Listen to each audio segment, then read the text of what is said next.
महाभारत में एक समय ऐसा भी आया था दोस्तों, जब धनुर्धारी अर्जुन खुद को जलाने की प्रतिज्ञा ले लिए थे।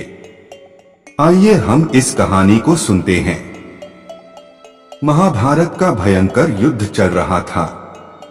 लड़ते लड़के अर्जुन रणक्षेत्र से दूर चले गए थे।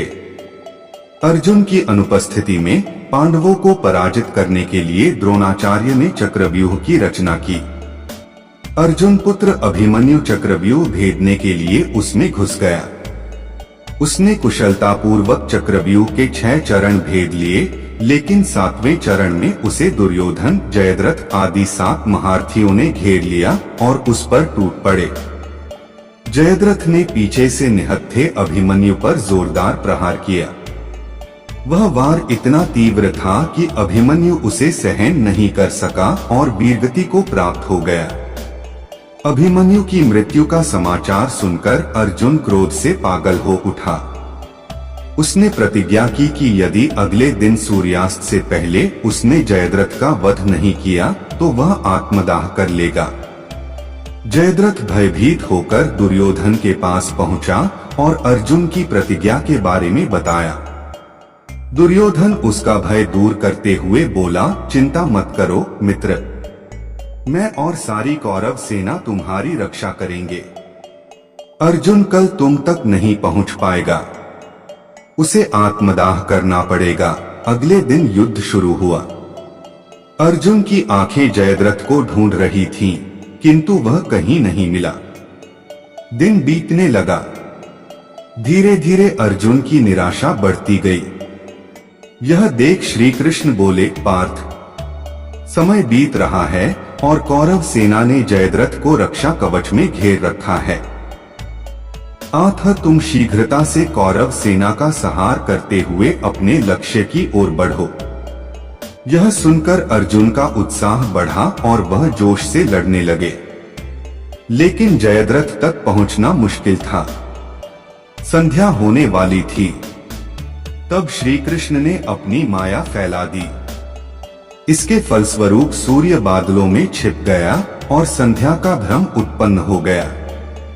संध्या हो गई है और अब अर्जुन को प्रतिज्ञावश आत्मदाह करना होगा। यह सोचकर जयद्रथ और दुर्योधन खुशी से उछल पड़े। अर्जुन को आत्मदाह करते देखने के लिए जयद्रथ कौरव सेना के आगे आकर अट्टहास करने लगा। जयद्रथ को देखकर श्री कृष्ण बोले, पार्थ, तुम्हारा शत्रु तुम्हारे सामने खड़ा है। उठाओ अपना गांडीव और वध कर दो इसका। वह देखो अभी सूर्यास्त नहीं हुआ है। यह कहकर उन्होंने अपनी माया समेट ली।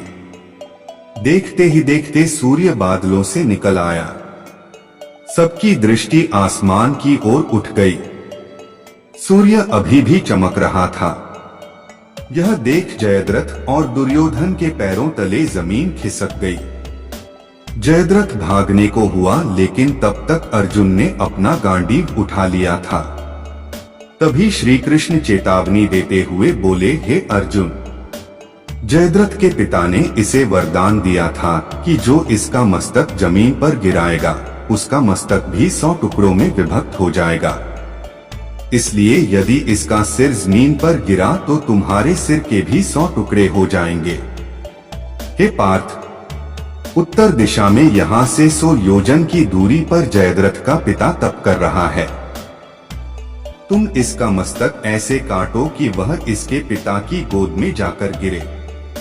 अर्जुन ने श्री कृष्ण की चेतावनी ध्यान से सुनी और अपनी लक्ष्य की ओर ध्यान कर बाण छोड़ दिया।